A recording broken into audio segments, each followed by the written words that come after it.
आपण सर्वजण श्री बालाजी तांबे यांचं जे पुस्तक आहे किंवा ग्रंथ आहे श्रीराम पंचायतन, श्रीराम विश्व पंचायतन उकल गीत रामायणाची, हे जे हा जो ग्रंथ आहे तर त्या ग्रंथातलं जे निरूपण आहे की वेगवेगळी जी गीतं रामायणाची वेगवेगळ्या प्रसंगानुरूप जी गीतं दिलेली आहे कवींनी, तर त्या गीतांचा अर्थ आणि त्याचबरोबर श्री रामायणातल्या वेगवेगळ्या पात्रांच्या वागण्याचा अर्थ किंवा प्रसंगाचा अर्थ बालाजी तांबेंनी उलगडून दाखवलेला आहे.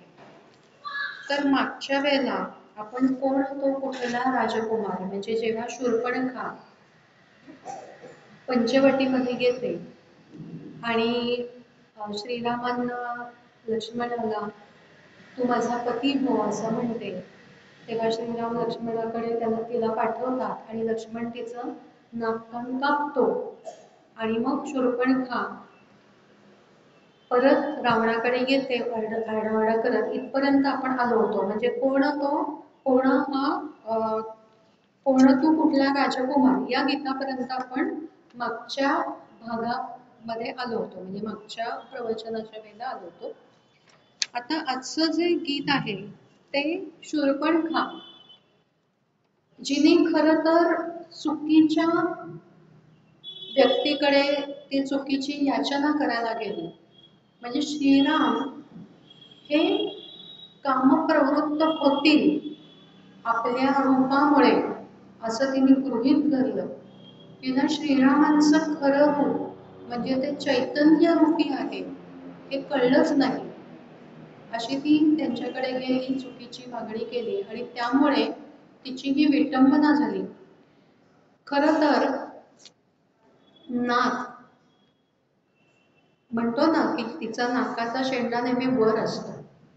म्हणजेच जेव्हा जडसंग्रहाचा अभिमान होतो, जडसंग्रह म्हणजे काय तर वेगवेगळ्या ज्या अनेक मोहक गोष्टी, मोह घालणाऱ्या, म्हणजे माझ्याकडे हा एवढा मोठा फ्लॅट आहे, माझा एवढा मोठा बंगला आहे, माझ्याकडे एवढे दागिने, मी एवढ्या फॉरेन टूर्स केले, या सगळ्याचा आपल्याला अहंकार असतो. आणि म्हणून म्हणतात ना की तिचं नाक खाली झालं सांग. तर म्हणून नाक कापलं हे तिचा अहंकार मोडून काढलाय लक्ष्मणाने श्रीरामांच्या आज्ञेमुळे, असा त्याचा अर्थ आहे. आणि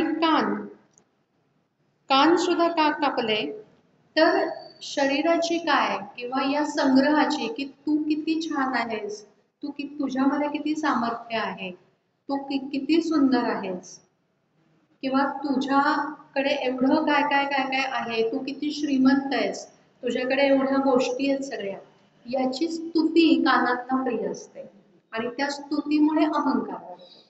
तर त्यामुळे नाक आणि कानच का कापले तर कानांना स्तुतीमुळे अहंकार येतो आणि तो अहंकार नाकावर विराजमान असतो, म्हणून नाक आणि कान कापले शूर्पणखेचे, असा त्याच्या मागचा अर्थ आहे. नाही तर आपल्याला हे अर्थ माहिती नसतात.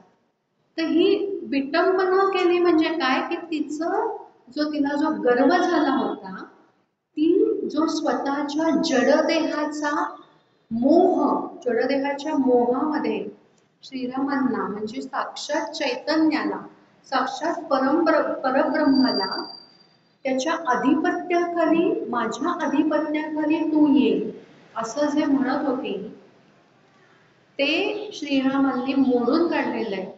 किंवा श्रीरामांनी अशा प्रकारे तो जो अहंकार आहे जडाचा तिला झालेला, आता सौंदर्य हे कशाचं असतं, म्हणजे तिने जे सौंदर्य दाखवलंय ते शरीराचं सौंदर्य दाखवलंय, म्हणजे जडाचं सौंदर्य दाखवलंय. त्या जडाचा अभिमान किंवा अहंकार श्रीरामांनी लक्ष्मणाकरवी मोडून काढलेला आहे. आणि तो अहंकार मोडून काढल्यामुळे शूर्पणखेच्या लक्षात आलेलं आहे की श्रीराम हे कामस्वरूप नाहीये, ते काम स्वरूप नाहीये, तर ते श्रीराम स्वरूप आहेत, म्हणजेच ते साक्षात चैतन्य आहेत. आणि त्यांच्यावर जर प्रभुत्व मिळालं नाही, तर हे जे दंडकारण्य आहे तिथला रावणाचा जो अधिकार आहे तो मोडीत निघेल. म्हणून ती आरडाओरडा करत पहिल्यांदा खरं आणि दूषण हे तिचे जे दोन बंधू होते त्यांच्याकडे गेलेली. खरं तर ही शूर्पणखा म्हणजे कशाचं प्रतीक आहे हो? तर ही शूर्पणखा म्हणजे समाजामध्ये आपल्या मोहक हावभावाने नको तशा वेशामुळे नको ते ती वस्त्र परिधान करून नको तसे कामुक हावभाव करून पुरुषांना मोहजालामध्ये पाडणाऱ्या वेगवेगळ्या ज्या वरून साध्या दिसणाऱ्या पण वृत्तीने वारांगना असलेल्या ज्या स्त्रिया असतात, तर त्यांचं ती प्रतीक आहे. आणि आजचा जो समाज आहे तर त्यांनी मुजरा किंवा लावणी किंवा वेगवेगळे चुकीचे नृत्य प्रकार बालबालामध्ये त्याचा खूप बोलबाला झाला होता. तर अशा प्रकारांनी त्यांना या समाजामध्ये स्थान दिलंय. खरं तर इथे श्रीराम शिकवतात की अशा ज्या आहेत तर त्यांचे नाक कान कापून त्यांना खरं तर जमिनीवर आणलं पाहिजे. म्हणजे थोडक्यात त्यांची ही जी वृत्ती आहे की चुकीच्या पद्धतीने पुरुषांना जाळ्यात ओढणं, तर ती वृत्ती नेस्तनाबूत केली पाहिजे. हे श्रीरामांनी दाखवून दिलेलं आहे. आपल्या समाजामध्ये अशा स्त्रियांना कुठल्याही प्रकारचं स्थान नाही, हे श्रीरामांनी या त्यांच्या आज्ञेने किंवा हे त्यांनी जे लक्ष्मणाकरवी घडवून आणलं त्याच्यातून त्यांनी दाखवून आणलेलं आहे. काय सांगते आपण एकीकडे थोडंसं गीतही पाहू. ती रावणाकडे गेली आहे, पण त्याच्या आधी काय झालंय ते थोडंसं समजून घेऊ की हे खर आणि दूषण त्यांच्याकडे गेलीये, रडलीये, ओरडलीये, सांगितलंय की माझी कशी विटंबना केली. आणि खर आणि दूषण 14 सहस्त्र अशा सैन्याला घेऊन या श्रीराम आणि लक्ष्मणावर धावून आलेले. आता काय असतं की जेव्हा आपण साधनेसाठी, गुरु आज्ञेसाठी म्हणा किंवा धर्मामध्ये सांगितलंय म्हणून कामावर विजय तर मिळवतो, मोहावर विजय मिळवतो, कामवासनेवर विजय मिळवतो, पण त्याच वेळेला ही जी कामेच्छा असते तर ती दबून राहिलेली असते आणि ती मेरुदंडातील चेतासंस्थेमधून ती ऑक्झलेट, अल्बुमिन वगैरे अशा रूपाने, म्हणजे हे बालाजी तांबेंनी त्यांच्या जे वैद्यकीय ज्ञान आहे तर त्याच्यातून ते आपल्याला सांगितले. म्हणजे खर आणि दूषण हे कशाचं प्रतीक आहे? तर खर आणि दूषण चालून आले याचाच अर्थ ती जी कामेच्छा आहे तर ती तेव्हा तिला दाबून ठेवलं, पण ती अशी वर आली, म्हणजे ती मनावर चालून गेलेली आहे कामेच्छा. आणि त्याचा परिणाम काय, तर जे अतिशय अमूल्य असं जे वीर्य की त्याच्यामध्ये अतिशय काय उच्चतम अशी शक्ती साठवलेली आहे, तिच्यामध्ये काय काय असतं ते त्यांनी सांगितलेलं आहे. त्याच्यामध्ये असतं ऑक्झॅलेट, कॅल्शियम, अल्बुमिन, प्रोटीन या द्रव्य त्या वीर्यामध्ये असतात. ती ही कामेच्छा जेव्हा एकांतात असतो तेव्हा कधी कधी प्रबळ होते आणि त्याच्या थ्रू ते वीर्य बाहेर पडतं. म्हणजे शरीरातली जी महाशक्ती असते तर ती निघून जाते, तर ती शक्ती जाऊ नये म्हणून हे खर आणि दूषण हे त्याचं प्रतीक आहे.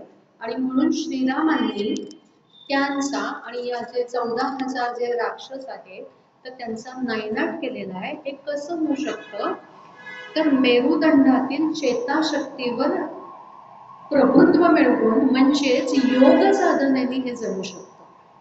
इथे श्रीरामांनी या सगळ्यांचं पारिपत्य केलं म्हणजेच काय केलं तर ही जी मनामध्ये दबून राहिलेली जी कामेच्छा होती तर तिचा पूर्णपणे नायनाट केलेला आहे. आणि हे जेव्हा शूर्पणखेने बघितलं तेव्हा तिच्या लक्षात आलं की आता पर्याय एकच की रावणाचा अहंकार डिवचणं आणि त्याला श्रीरामांवर चालून जायला भाग पाडणं. आणि म्हणून ती रावणाकडे आलेली आहे आणि ती रावणाला म्हणतीये, विरूप झाली शूर्पणखा, विरूप झाली शूर्पणखा ही दाशरथीची कृती, सूड घे त्याचा लंकापती. कसले करीसी राज्य रावणा, कसले जनपालन, श्रीरामाने पूर्ण जिंकले तुझे दंडकावन, सत्तांधा तुझ नाही तरीही कर्तव्याची स्मृती. आता दंडकावन पूर्ण जिंकलं श्रीरामांनी याचा इथे श्री बालाजी तांबे असा अर्थ सांगतात. त्याचा जो गुह्य अर्थ येतो की दंडकावन जिंकलं याचाच अर्थ दंडकावन म्हणजे शरीर, हे पंचमहाभूतांचं बनलेलं शरीर, ते शरीर श्रीरामरूपी चैतन्याने मोहावर पूर्णपणे ताबा मिळवून कामेच्छेचा पूर्णपणे नायनाट करून ते जिंकलेलं आहे. त्याच्यावर पूर्णपणे अधिपत्य गाजवतात ते. म्हणजेच थोडक्यात शरीरामध्ये उठणारे मोह, लोभ हे जे सगळे विकार आहेत त्यांना श्रीरामांनी जिंकलेलं आहे आणि म्हणून आता तुझा त्याच्यावर काही अधिकार राहिलेला नाहीये.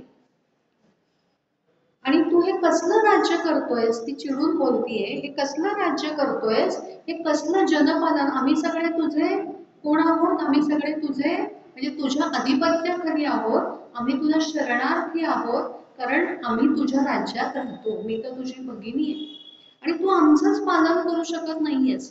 आता ही शूर्पणखा म्हणजे आपण पाहिलं ती कशाचं रूप आहे, ती मोहाचं रूप आहे. ती कामभावना जागवणारी म्हणजे थोडक्यात तो ती विकार हा म्हणजे विकाराचं ते रूप आहे. शरीरामध्ये जे आपण वेगवेगळे विकार उठतात किंवा त्या विकारांच्या अधीन होतो मनुष्य त्याचं ते रूप आहे.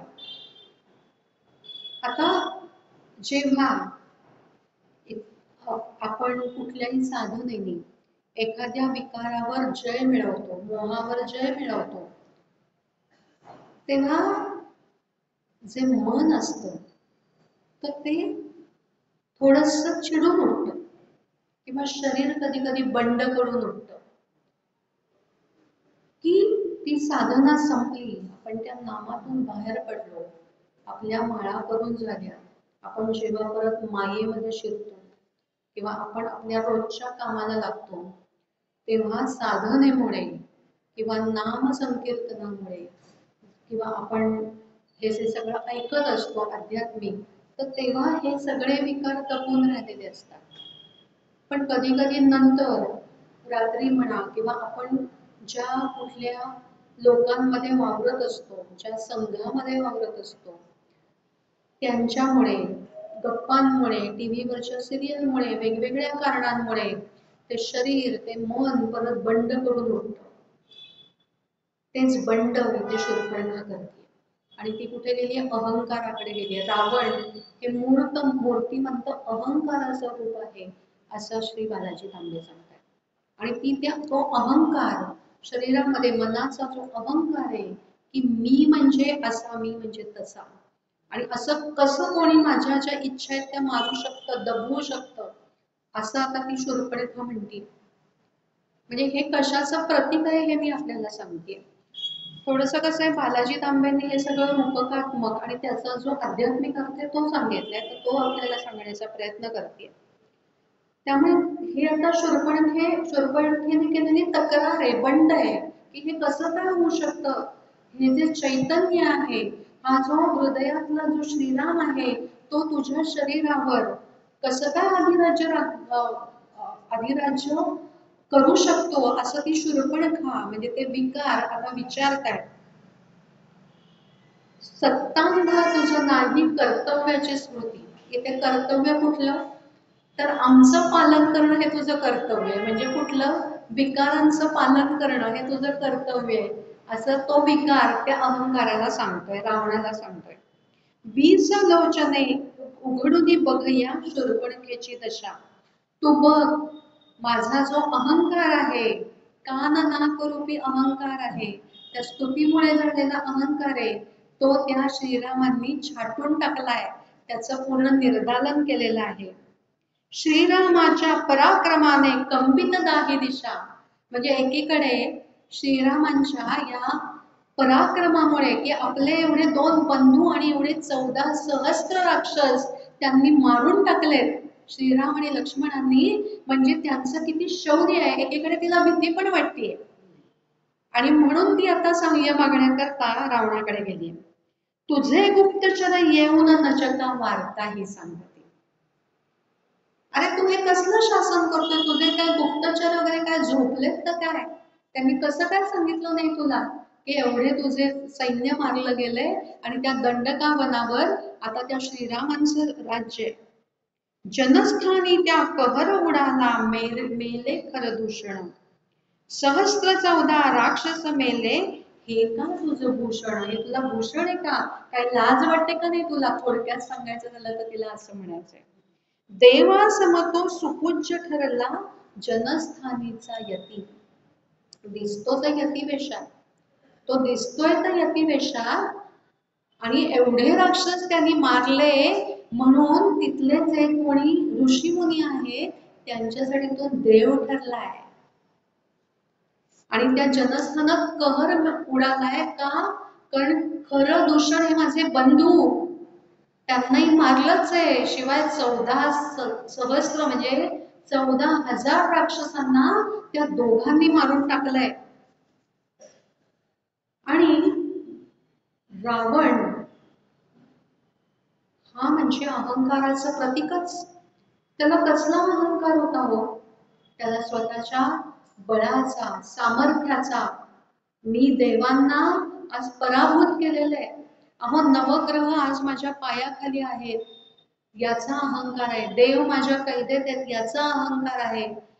अहो त्याला त्याच्या दुर्गुणांचा सुद्धा अहंकार आहे. आणि हा जो अहंकार रूपी रावण आहे, तर तो काय करतो, तर कामोत्तेजना वाढवण्यासाठी पहिल्यांदा काम कसा वाढेल म्हणजे त्याच्यासाठी तो अप्सरांना पाठवतो.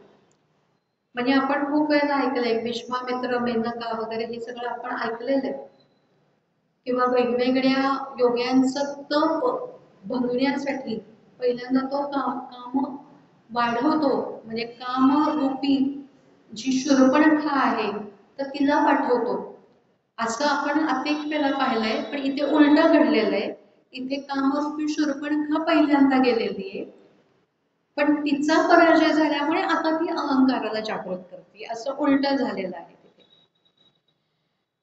आणि ही शूर्पणखा ही सुद्धा खरं तर शापित अप्सरा, पण ती स्वतःहूनच त्या चैतन्याकडे गेलेली आहे आणि पराभूत होऊन परत आलेली आहे.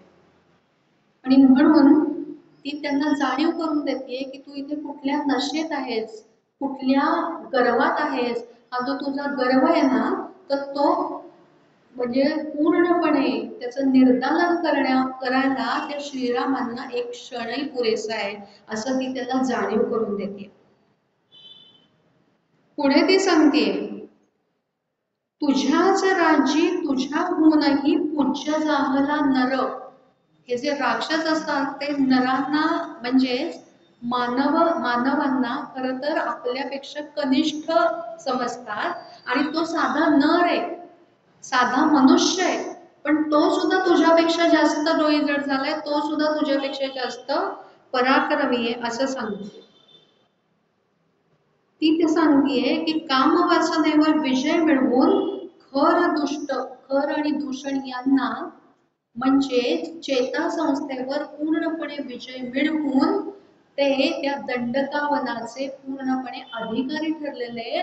तेव्हा तू सावध हो, तू सावध हो आणि तू त्यांच्यावर चढाई कर. पण कशी चढाई कर, कसं त्यांना नामोहरम कर, हे ती पुढे सांगते. पुढे ती सांगतेय, सचिवा संगे बैस येत तू स्वस्थ जोडून खरं. म्हणजे ती किती चिडलेली आहे ही त्याच्यावरून कल्पना येते. ती तिला त्याची निर्भत्सना करते. तू इथे नुसतं बसून राहा. काय करायचं तुझे हे मंत्रीगण, तुला काही कळत नाही, तुला कोणी येऊन वार्ता सांगत नाही. जाळून टाकील तव सिंहासन उद्या तयाची द्युती. अरे त्याचा जो पराक्रम आहे, ते तुझं हे सिंहासन ते काय ते असंच राहणार आहे का? त्याच्या पराक्रमाने तो ते जाळून टाकेल. सुदर्शनासह व्यर्थ झेलले छातीवर तुषर. आणि मग ती त्याला त्याच्या पराक्रमाची जाणीव करून देते, त्याचा अहंकार डिवचतीये. अरे सुदर्शनासारखं चक्र सुद्धा तू भेदलंस. तू अनेक शर स्वतःच्या छातीवर झेललेलेस. व्यर्थ मर्दिले देव उचलिले सामर्थ्य डोंगर. तुझं हे सामर्थ्य आहे ना, ते चुलीत घाल.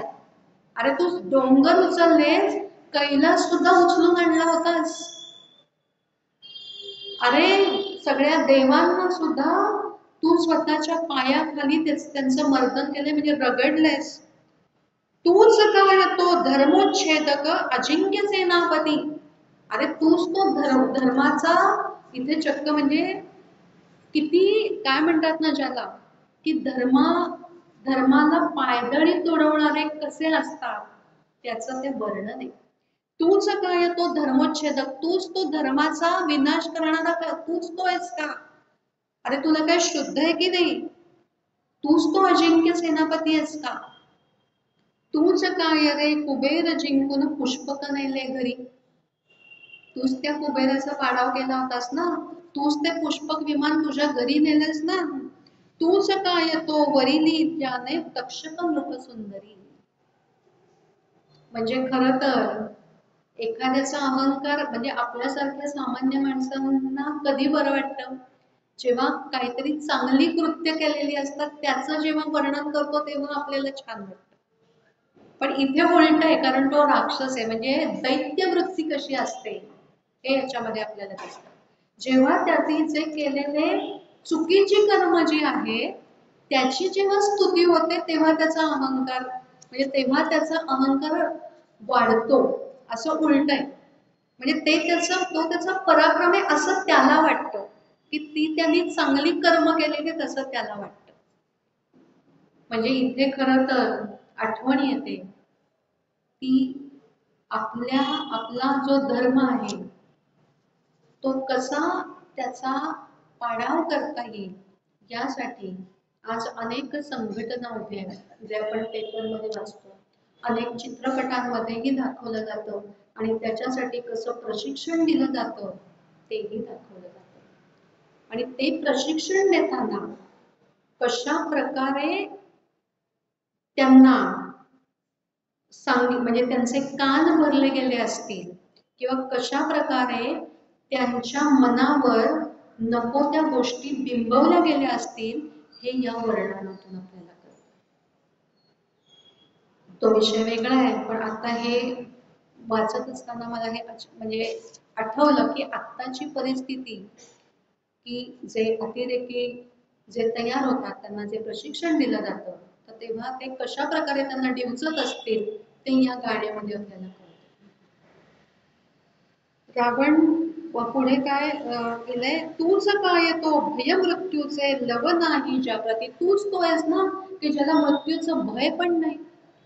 पण असा तू शांत कसा काय बसलायस? अरे तुला खबर कशी नाही की तुझ्याच राज्यामध्ये, तुझ्याच अरण्यामध्ये, तुझ्याच सत्तेतल्या अरण्यामध्ये असा एक जण आलाय की जो तुझं जे सैन्य आहे, तुझे जे राक्षस गण आहेत त्यांचं पारिपत्य करतोय.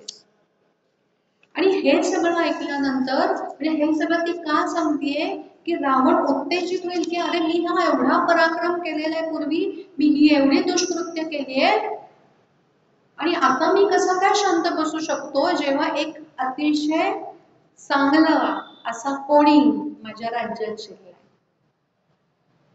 पुढे सांगतेय, ऐक सांगते पुन्हा तुला त्या श्रीरामाची कथा. ऐक सांगते पुन्हा तुला त्या श्रीरामाची कथा, बाण मारता करात त्याच्या चमके विद्युल्लता. शस्त्र निपुणता बघून त्याची गुंग होत असे मती. इथे तिने श्रीरामांचं म्हणजे श्रीरामरूपी चैतन्याचं इथे बालाजी तांबेंनी जाणीव हा शब्द वापरलाय. श्रीरामरूपी चैतन्याचं किंवा जाणीवेचं अत्यंत समर्पक वर्णन श्री रावणाला ऐकवलंय. शरीरातील चेतासंस्था म्हणजेच नर्व्हस सिस्टीम आणि चैतन्य यांचा जो संबंध आहे तो रामबाणासारखा अचूक आणि अभेद्य असतो असं ती सांगते. आणि अतिशय गतिमान असतो.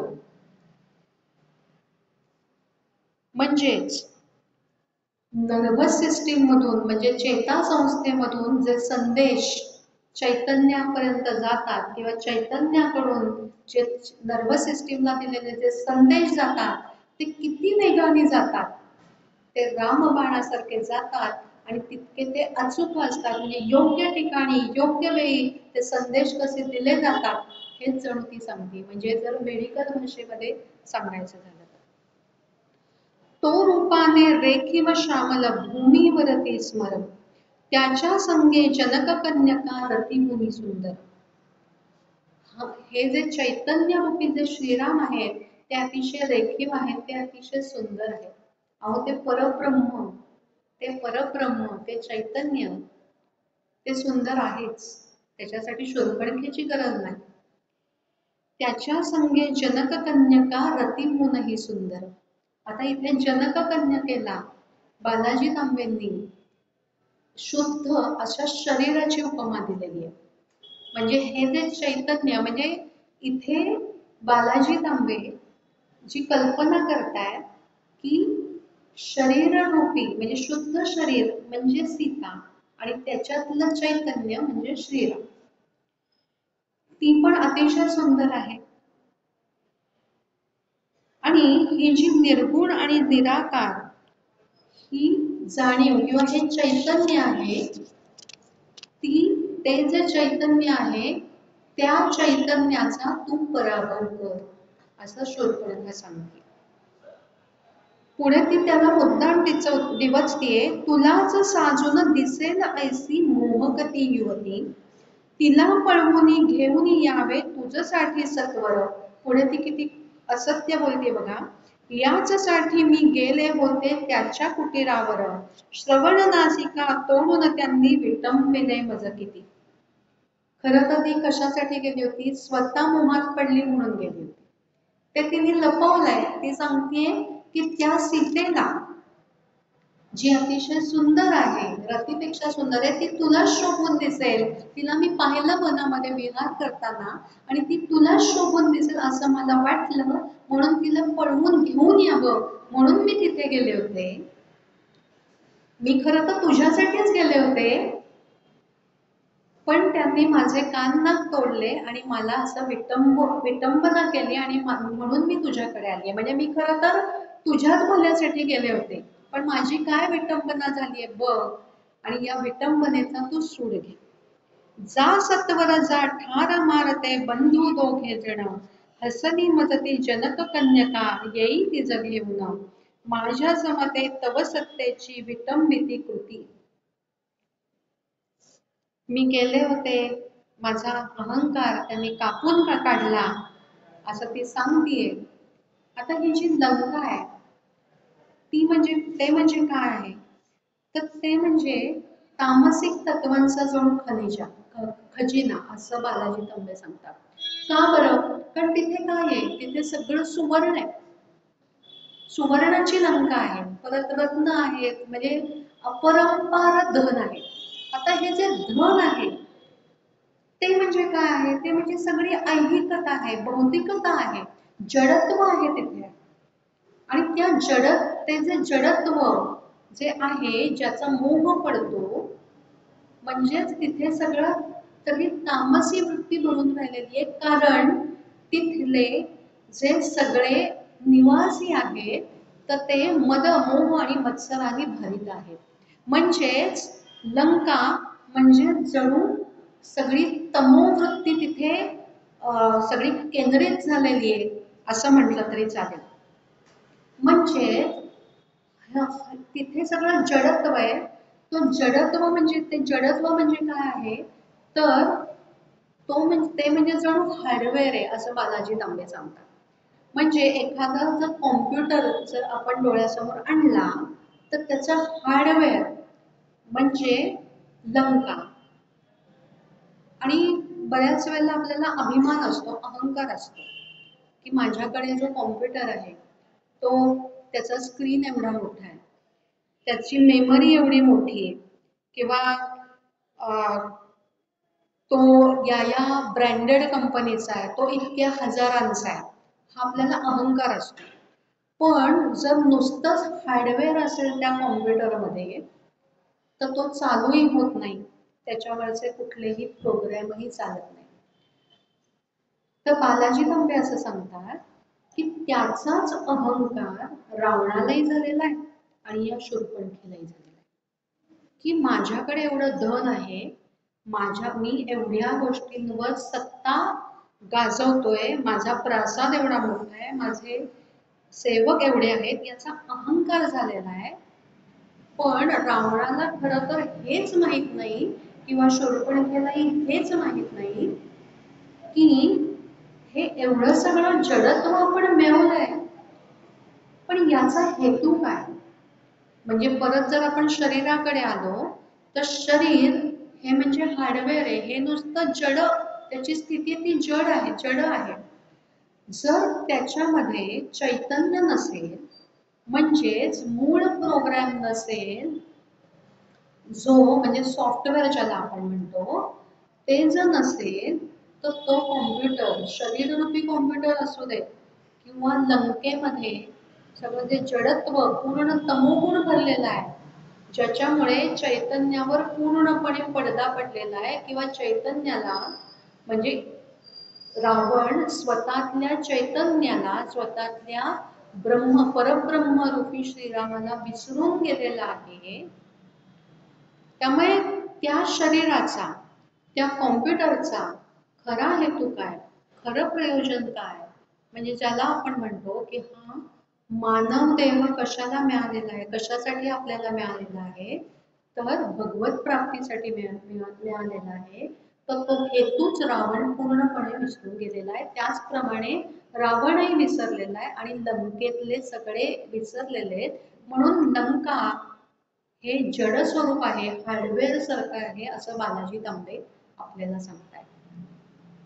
आणि म्हणून नुसताच अहंकार रूपी तम तिथे भरलेला आहे. आणि ती शूर्पणखा जी आहे ती स्वतःही जड स्वरूप, ती जडालाच महत्व देते. जडाला म्हणजे कशाला महत्व देते, तर शरीराला, ते शरीर सजवण्याला महत्व देते, त्या शरीरातल्या कामेच्छेला महत्व देते. ती शूर्पणखा या जडत्वामध्ये अजून भर घालते, त्या तमोगुणी रावणाचा अहंकार अजून प्रदीप्त करते आणि त्याला सांगतेय की समजा जर रावणाने जाऊन जर राम लक्ष्मणाचा सूड घेतला नाही आणि रूपशालीनी सीता मिळवली नाही, तर दंडकारण्य रूपी शरीरावर त्या रावणाचा काहीही अधिकार राहणार नाही. एवढंच नाही तर जडत्व रूपी लंकेवरही त्याचा अधिकार राहणार नाही आणि तो सर्वस्व गमवून बसेल, म्हणजेच त्या जडत्वाचा नाश होईल असं तिला सांगायचंय. इथेच हे जे गीत आहे ते संपतं. आपण पुढच्या गीताकडे जाऊ. शक्यतो आपण संपवत आता आज ते गीत. पुढचं जे आहे ते आहे सीतेचं चित्तहरण. आता रावणाला शूर्पणखेने एवढं सगळं येऊन सांगितलं. एवढं सगळं सांगितल्यावर मात्र रावणाचा जो अहंकार होता तो डिवचला गेलेला आहे. आणि परत त्यातून सीता एवढी सुंदर आहे हे कळल्यानंतर तो अजून मोहात पडलेला आहे. तो मारीच्याकडे गेलेला आहे. त्याला सांगितलंय की तू असं असं हरणाचं रूप घे. खरं तर मारीच्याने रावणाला खूप वेळा सांगितलं की तू या बंधात पडू नकोस. त्यांनी हेही सांगितलं की ताटका ही त्याची माता, तर तिच्या वधाच्या वेळेला श्रीरामांचं शौर्य त्यांनी पाहिलेलं होतं आणि श्रीरामांच्या पुढे तू जाऊ नको, श्रीरामांवर हल्ला कुठल्याही प्रकारचा तू करू नकोस, श्रीरामांच्या वाटेला जाऊ नको, कारण ते अतिशय शूर आहेत, अतिशय पराक्रमी आहेत आणि त्यांना तू जिंकू शकणार नाहीस. तो हेही म्हणालेला आहे की तुझ्याकडे अनेक सुंदर सुंदर स्त्रिया तू पळवून आणलेल्या आहेस, तू कशाला तिच्या मोहात पडतो. पण रावणाने ऐकलेलं नाहीये.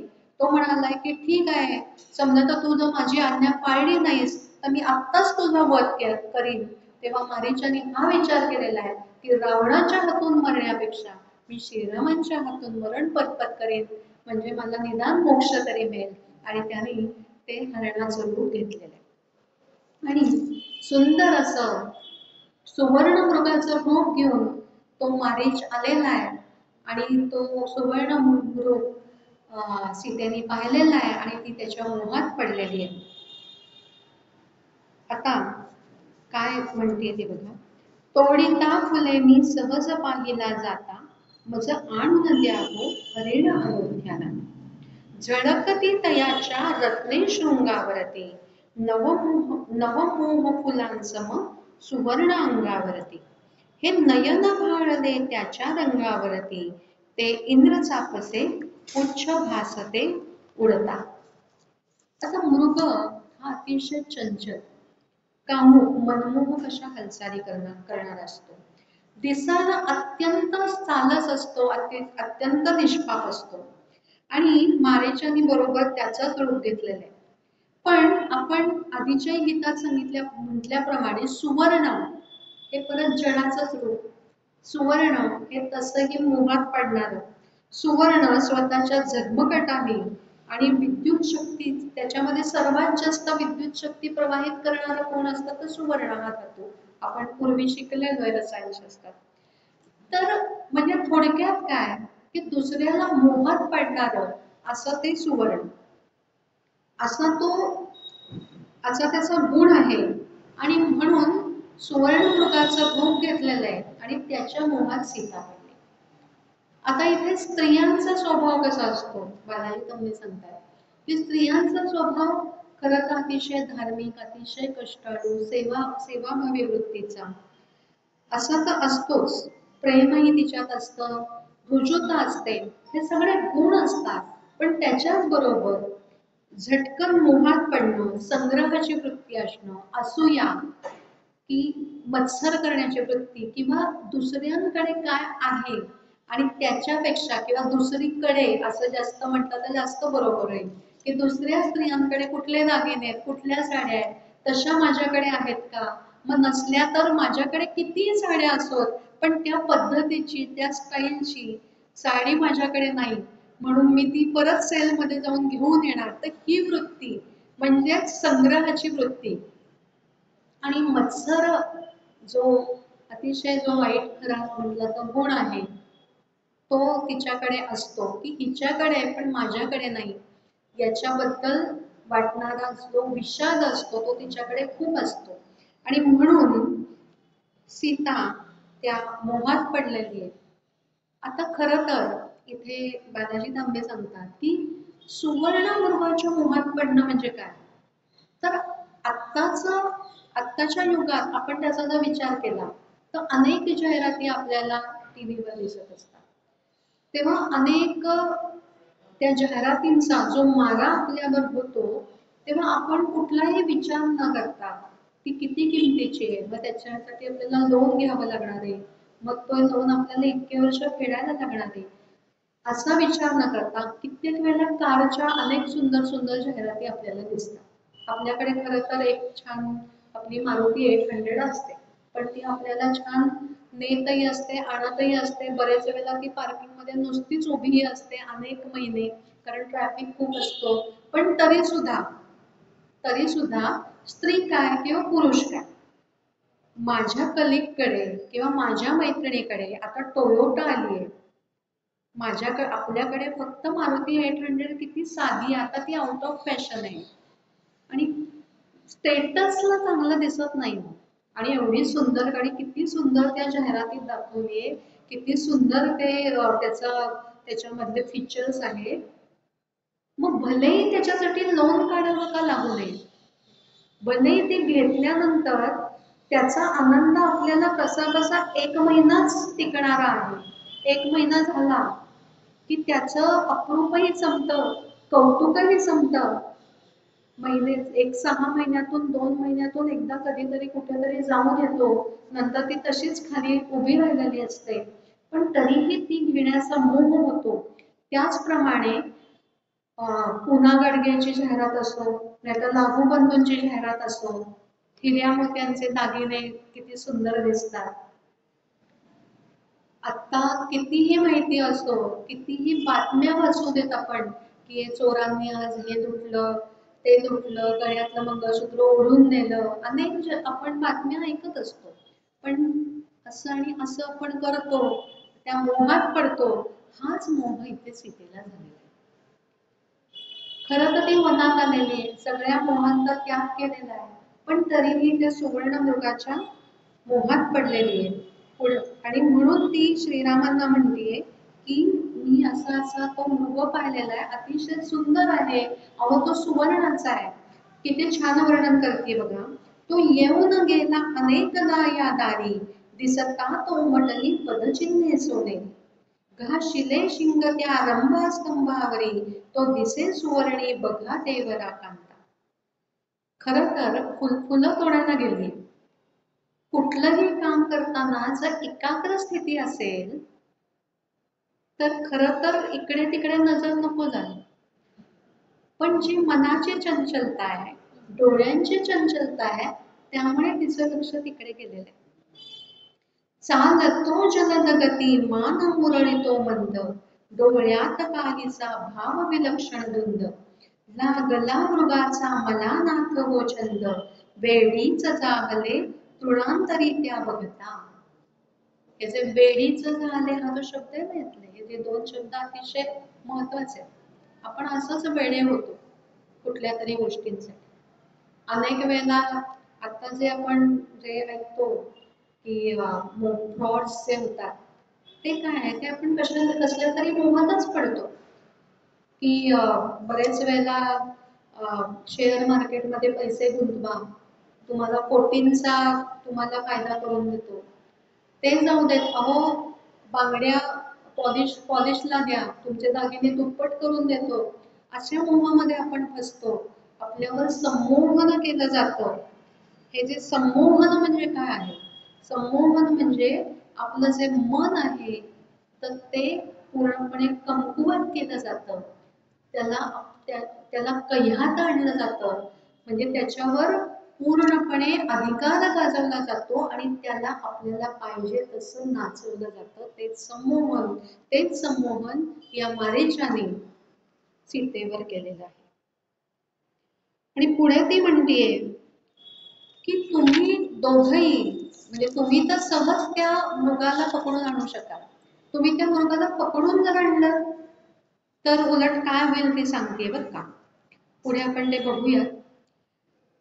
पुढे ती सांगतेय, किती किती मृगाचे लक्षण मी त्या गणू, त्या मृगास धरणे अशक्य कैसे म्हणून.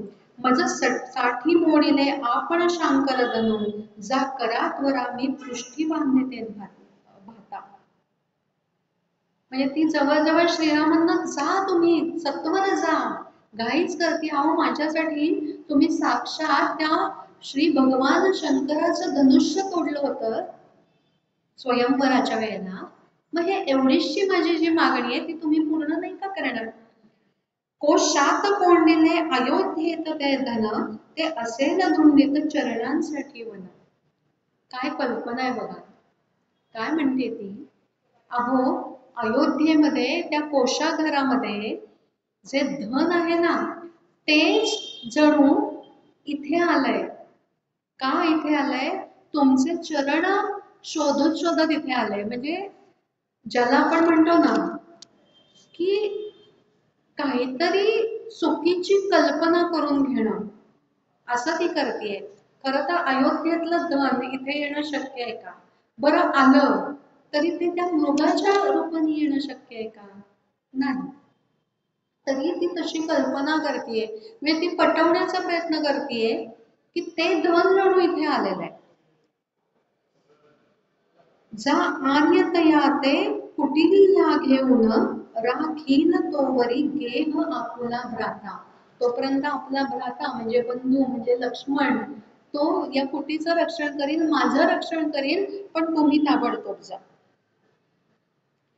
हे म्हणजे कसं आहे माहितीये का, की आपल्याला बरेच वेळेला एखादा फोन येतो, आपण एखाद्या कुठल्या तरी मॉलमध्ये जातो काहीतरी खरेदीला, तेव्हा ते फॉर्म भरून देतो बघा, ते फॉर्म भरून देतो, नंतर फोन येतो, तुम्हाला बक्षीस लागलेलं आहे, तुम्ही या या हॉटेलमध्ये या, बायकोला घेऊन या किंवा तुमच्या पतीला घेऊन या आणि तुम्हाला तिथे छान भोजन वगैरे पण आहे, तिथे फक्त एक मीटिंग आहे, फक्त प्रेझेंटेशन आहे आमचं, तेवढं तुम्ही ऐका आणि तुमचं छान बक्षीस तुम्हाला एवढं एवढं लागलेलं आहे, हे आहे ते आहे वगैरे सगळं सांगतात आणि तुम्ही या.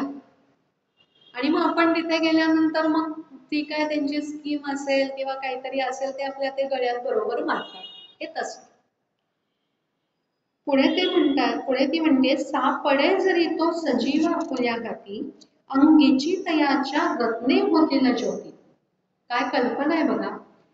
ती म्हणते की सजीव जर म्हणजे तो तुम्हाला जर असाच सापडला सजीव असताना, तर तुम्ही त्याला पकडून घेऊन या आणि त्याच्या रत्नावर शिंगावरची जी रत्न आहे, तर ती आता आपण तेव्हा काही असे आपल्यासारखे असे लाईट नव्हते, हो ट्यूब नव्हत्या किंवा रोड स्ट्रीट्स पण नव्हते, वनामध्ये राहत होते ना ते, तर मग आपल्या कुटीच्या बाहेर याला बांधलं की त्या रत्नांचा प्रकाश पडेल आणि आपल्याला त्यामुळे दिसेल, अशी तिची कल्पना आहे.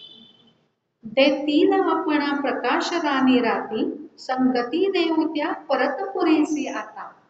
परत जेव्हा आपण वनातून जाऊ तेव्हा आपल्या बरोबर अयोध्येला घेऊन जाऊ. पण खरं तर फार सुंदर श्लोक इथे बालाजी तांबेंनी लिहिलाय. ज्योतिषामपि तज्ज्योती तज्ज्योतिस् तमस परमुच्यते, ज्ञानं ज्ञेयं ज्ञानगम्यं हृदि सर्वस्य विष्ठितम्. म्हणजे बाहेरचा प्रकाश कधी आपल्याला दिसू शकतो, जर आपल्यामध्ये ते चैतन्य नसेल. म्हणजेच आपल्या डोळ्यांना कधी दिसतं, जर अंतर्यामीचा प्रकाश असला तर. अंतर्यामीचा परब्रह्मरूपी प्रकाश जर असला तरच ते डोळे सजीव असतात आणि ते बघू शकतात. जर ते चैतन्य आपल्या शरीरातून निघून गेलं, म्हणजे नुसतंच शरीर उरलं, तर तो बाहेरचा प्रकाश, अहो तो सूर्याचा प्रकाश असो, तो चंद्राचा प्रकाश असो किंवा ज्योतीचा प्रकाश असो, ती जर अंतर्ज्योती नसेल तर त्या बाहेरच्या प्रकाशाचा काही उपयोग आहे का? काही. म्हणजेच बाहेरचे हे सर्व प्रकाश केवळ आतल्या तेजाच्या ज्योतीनेच कार्यरत असतात. हे ज्ञान प्रत्येकाच्याच हृदयात विराजमान असते की प्राण निघून गेला तर काहीही उपयोग नाही. आणि म्हणून बाह्य प्रकाशामागे किंवा मोहामागे, अशा काय म्हणतात त्याला, नाशिवंत सुखामागे धावणारं जे शरीर आहे, इथे मी मागच्याच गाण्याच्या वेळेला सांगितलं की शरीर म्हणजे सीता, असं इथे रूपक मांडलेलं आहे. असं जे मोहाच्या मागे धावणारं शरीर आहे ते रावण रूपी जाळ्यात सापडतं, असं बालाजी तांबे सांगतात. जाताच पावतीला हरिण सासवा जावा, करतील कैकई भरत आपुला हेवा, ठेवीन तोवरी जपून गडे तो ठेवा, थांबला कशास्तव धनुर्धरा हो आता. काय करेन मी की आपण तो जर जिवंत सापडला तर आपण त्याला आपला वनवास संपला की अयोध्येला घेऊन जाऊ आणि सगळ्या ज्या जावा आहेत माझ्या सासवा, माझ्या बहिणी, त्या सगळ्या किंवा अयोध्येतले सगळेजण माझा हेवा करतील. म्हणजे इथे काय परत एक त्याचा अहंकार तिथे परत डोकं वर काढतोय की माझा त्यामुळे काय होईल, माझं कौतुक होईल किंवा माझं त्यामुळे काय म्हणतात ना त्याला, लेवल वरची होईल, असं म्हटलं तरी सुद्धा चालेल. फेकून बाण त्या अचूक जरी मारालं, म्हणजे तुम्ही जर अचूक बाण मारला ना तर तो नक्की मरेल. काढून भाऊजी घेतील त्याची खाल, त्या मृगासनी प्रभू इंद्र जसे शोभाल, तो पहा दिसे तो दूर टेकणी चढतात. इथे खरं तर बालाजी तांबे सांगतात की सीतेने श्रीरामांचा थोडासा अपमान केला. कसा? आता श्रीरामांचा प्रत्येक बाण हा खरं तर अचूकच लागायचा, पण ती सांगते जर तुम्ही अचूक बाण मारला म्हणजे जणू काही त्यांचे बाण अचूक नसतात असा त्याचा अर्थ होतो. जर तुम्ही अचूक बाण मारला तर तो म्हणजे तो आपल्याला सापडेल, तो मरणासन्न होईल त्यात आणि तो मरेल आणि जे भाऊजी म्हणजे लक्ष्मण त्याचं जे कातड आहे तर ते काढून आणतील आणि त्याचं जर मृगासन केलं तर तुम्ही इंद्रासारखे त्याच्यावर शोधाल. आता इंद्र तसं म्हटलं तर इंद्र हा श्रीरामचंद्रांपेक्षा खरं तर कनिष्ठ कनिष्ठ काय लेव्हलचा असं म्हटलं तरी सुद्धा चालेल. पण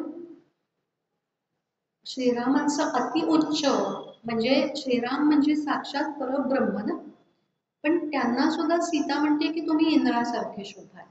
म्हणून बालाजी तांबे सांगतात की इथे सीतेने खरं तर श्रीरामांचा थोडासा अपमान केलेला आहे. तर ते म्हणतात की इंद्र जरी स्वर्गाचा राजा असला तरी श्रीराम हे विश्वाचे अधिपती आहेत, तेव्हा त्यांना इंद्रासारखे दिसाल म्हणताना 2 पायऱ्या खाली उतरवण्यासारखे आहे. चित्तहरण करणारं ते हरिण, पण त्यामुळे दुसऱ्याचं सुख हरण करण्याचा प्रयत्न करून स्वतःच्या पायावर धोंडा पाडून घेतला म्हणजे कसा घेतला जातो हे सांगणारी ही हरिण कथा असं बालाजी तांबे आपल्याला सांगतात. एकच मिनिटात फक्त एक गोष्ट सांगते की हे जे आधीचं जे गाणं होतं शूर्पणखेचं की सूड घे त्याचा लंकापती, हे योगिनी जोगळेकरांनी गायलेलं होतं आणि त्या अतिशय आवेशात ते गाणं म्हणायच्या आणि त्याच्यासाठी म्हणजे त्यांच्यासाठी स्पेशली म्हणजे त्यांच्यावर गदिमा त्यांचं जे गाणं ऐकून अतिशय प्रभावित झाले होते. आणि नागपूरला जेव्हा 2 गीत रामायणाचे कार्यक्रम होते तेव्हा योगिनी जोगळेकरांनी हे गाणं म्हटलं होतं. दुसऱ्या कार्यक्रमाच्या वेळेला त्यांचा गंगापूरला दुसरा प्रोग्राम होता, पण बाबूजींनी त्यांना सांगितलं नाही तुम्ही या दुसऱ्या प्रोग्रामला तुम्हीच गायचं, मी स्पेशल टॅक्सी करतो आणि तुम्हाला गंगापूरला पोहोचवतो. आणि योगिनी जोगळेकरांनी खास लोकाग्रस्त ते गाणं म्हटलं, बाबूजींनी त्यांना गंगापूरला पोहोचवलं. त्यांनी अनेक पुस्तकं लिहिली, 100च्या वर त्यांची पुस्तकं प्रसिद्ध झाली. जेव्हा 100रावं पुस्तक प्रकाशित झालं तेव्हा बाबूजींना त्यांनी बोलवलं होतं प्रमुख पाहुणे म्हणून आणि तेव्हाच बाबूजींनी स्वातंत्र्यवीर सावरकर या चित्रपटाची घोषणा केली होती आणि योगिनी जोगळेकरांनी मानधन जे त्यांचं होतं त्या मानधनाचा पूर्ण चेक तेव्हा स्वातंत्र्यवीर सावरकर या चित्रपटासाठी बाबूजींना दिला होता. तर हे मला खूप महत्त्वाचं वाटलं की सांगावं आपल्याला म्हणून सांगितलं. आतापर्यंत जे काही आपल्याला सांगितलं, जी काही सेवा माझ्याकडून झाली त्याच्यात जर काही चुकलं असेल तर ते माझं होतं, जे काही उत्तम होतं ते माझ्याकडूनच होतं. श्रीकृष्ण